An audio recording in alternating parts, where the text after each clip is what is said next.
গরমের ছুটি পড়ায় অনেক দিনই টিফিন বক্সের ভিডিও তোমাদের সাথে শেয়ার করা হয়নি। ভেবেছিলাম মিনি ব্লগ শেয়ার করব, গরমের দাপটে সেটাও আর হয় না। তাই আজকে অনেক দিন পরে একটা রেসিপি শেয়ার করতে চলে এলাম।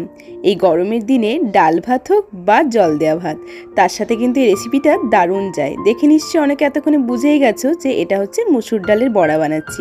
মুসুর ডালটাকে বেশ অনেকক্ষণ ভিজিয়ে রেখে 3-4 ঘন্টা মতো পেস্ট করে নিয়েছি। তার মধ্যে কালো জিরে দিয়েছি, আর দিয়েছি কুচনো পেঁয়াজ, ধনেপাতা কুচি, তার সঙ্গে লঙ্কা কুচি আর নুন, চিনি, হলুদ পরিমাণ মতো।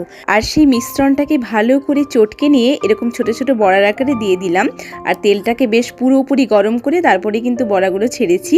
আর সবসময় বড়া ভাজতে হয় মিডিয়াম ফ্লেমে। আমি কিন্তু সেই ট্রিক্সটাই ফলো করি, তোমরাও সেটাই করো। মিডিয়াম ফ্লেমে বড়া ভাজলে বড়াগুলো যেমন ক্রিস্পি হয়, সেরকম কিন্তু ভেতর থেকেও কাঁচা থাকে না। তো এই আমার মসুর ডালের বড়া রেডি।